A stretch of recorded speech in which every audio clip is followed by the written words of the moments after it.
विशेष एवढ्यात आले सर इकडे 91 लाख थोडे मागे असेल सर थोडं मागे सर मॅडम 91 लाख गर्ल्स तेवढंच आहे ना बस.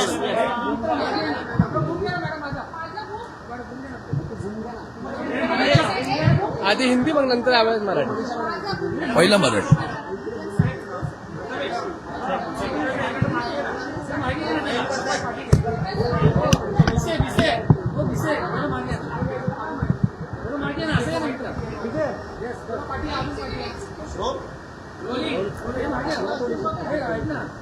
सर हाल ही में कैग का रिपोर्ट सामने आया है जिसमें ये स्पष्ट हो रहा है कि लगभग 92 लाख जो बहनें हैं उन्हें निकाल दिया गया है लाडली बहन स्कीम से और 14,000 करोड़ रुपए गलत तरीके से बांटे गए हैं.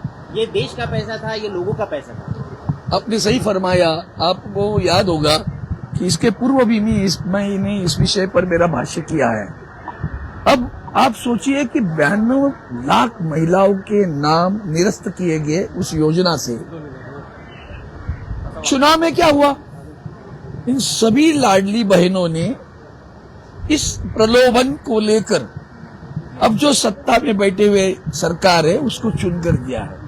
अब सिर्फ बहना ने नहीं दिया, उसके परिवार ने भी दिया. अगर आप उसको 3 से भी करेंगे तो पता चलेगा 9 करोड़ 70 लाख लोगों के वोट आपने पैसे देकर लिए. इसका मतलब अगर 2 करोड़ 70 लाख लोगों को आप अलग करोगे, वोट का अलग करोगे, तो क्या आज की सरकार बैठेगी सत्ता पर? और पीठ पे छुरा फूकना इनका धंधा है. उसमें तो और भी आपने सवाल नहीं पूछा, उसमें पुरुष भी थे. उस महिलाओं की योजना में पुरुषों ने भी लाभ लिया. अब सरकार क्या करने वाली है? नाम तो निरस्त कर दिए, पछतावा हम भुगत रहे. जनता का पैसा आपने अपनी चुनाव के लिए, अपनी पार्टी के चुनाव के लिए इस्तेमाल किया. ये बहुत बड़ा गुनाह है, संविधान के साथ खिलवाड़ है. और इसलिए मैं चाहता हूं इस सरकार को इस बारे में बहुत बड़े सवाल, हालांकि विधानसभा का सत्र खत्म हुआ तभी उठाया जाए था. सीएजी के रिपोर्ट में बहुत सारे मुद्दे आते हैं. अभी पूरा पढ़ा नहीं, मेरे पास भी कॉपी आई है उनकी, तो अभी दिल्ली का पढ़ू, इनका पढ़ू, ऐसा वो जो हो रहा है. लेकिन ये जो बात है बहुत गंभीर है. आज वैसे भी हमारी खास करके राज्य सरकार की जो देश में अपना क्रमांक है, अपने राज्य सरकार को नीचे गिरा है. कर्जा इतना ज्यादा है कि पूछो मत. 100% से ज्यादा कर्जे पे जाएगा. ऐसी हालत अपनी राज्य की सरकार की इन्होंने बनाई हुई है. लोगों को पता नहीं और भटकाने में माहिर है.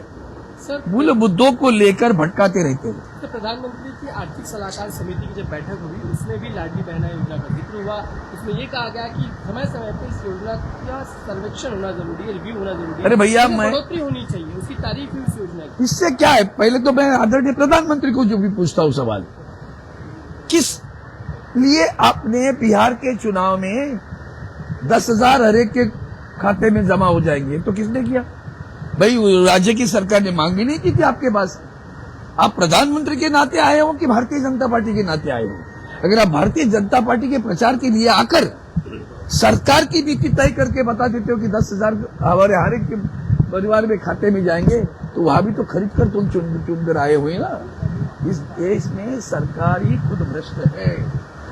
सरकार के बहुत सारे मंत्रीगण भ्रष्ट है. ये तो खुलेआम साबित हुआ है. अन्ना हजारे कहां सोए वो पता नहीं. अधिवेशन चालू होगा तो क्या आप ये मुद्दा देखो भाई, आज हमारे लिए आदरणीय उद्धव जी ठाकरे साहब ने सुबह जो पत्रकार परिषद लेकर वांगचू साहब के बारे में जो चिंता जताई है, उसके साथ में इस देश के भविष्य मतलब युवा, उनके बारे में चिंता जताई है. और चिंता को लेकर प्राथमिकता उसको होगी. इसके बाद ये तो सत्र तो 1 महीना चलने वाला है, छोड़ेंगे नहीं इस विषय पर. आता मराठी.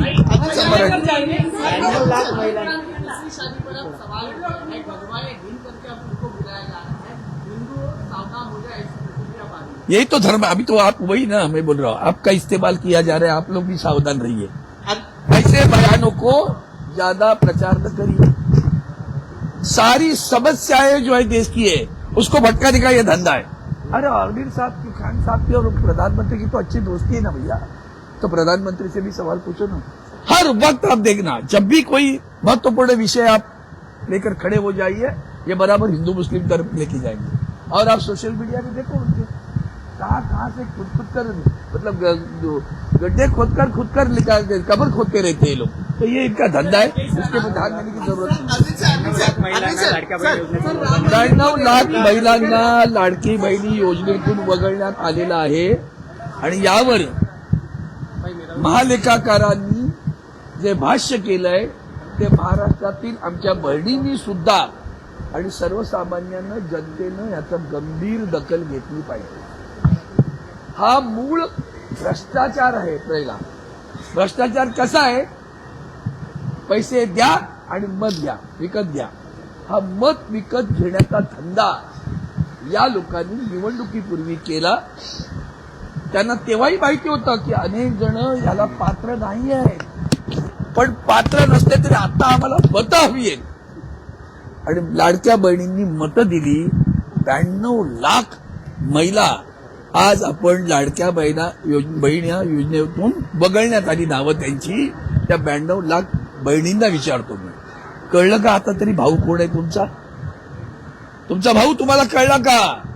तुम्हाला पैसे देऊन ज्यांनी मत विकत घेतलं तो तुमचा भाऊ असू शकतो का?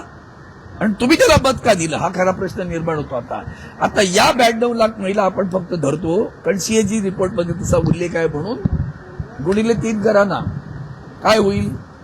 2,70,00,000 मतं ह्या एका योजनेमुळे या आता बसलेल्या सरकारला मिळाले, सरकारमधील पक्षाला मिळाली। आणि ते 2,70,00,000 मतं आपण जर विचारात घेतली तर हे सरकार आज तिथं बसू शकलं असतं का? विधानसभेचं सत्र संपलेलं आहे, अधिवेशन। खरं तर पुढच्या अधिवेशनामध्ये ह्या रिपोर्टवर या सरकारला जोरदार, अधिवेशन येईल तेव्हा येईल, पण आता तर महिलांनी उठाव केला पाहिजे। कळलं का तुम्हाला? ज्यांना मिळतं त्यांनी पण सांगायला पाहिजे का घ्यावं लागतं। उलट तुम्हाला आर्थिक संपन्न केलं पाहिजे। नाही जमलं ना अजूनही 80 कोटी लोकांना फुकट देतो का? का फुकट द्यावं लागतं? का त्यांच्या पतीला नोकरी नाहीये, मुलाला नोकरी नाहीये, उत्पन्नाचं घरात साधन नाहीये, म्हणून ते 1,500 रुपये सुद्धा मोठे वाटतात। हे उत्पन्नाचं साधन वाढवून देण्याचं काम, स्वतःच्या पायावर उभं राहून देण्याचं कर्तव्य सरकारनं करायला पाहिजे। ते न करता कायम 1,500 घ्या आणि आमचे गुलाम राहा। ही लाडकी बहीण योजना नाही, ही मतदार खरेदी योजना आहे आणि गुलाम योजना आहे, एवढं लक्षात घ्या। हे बाबा चल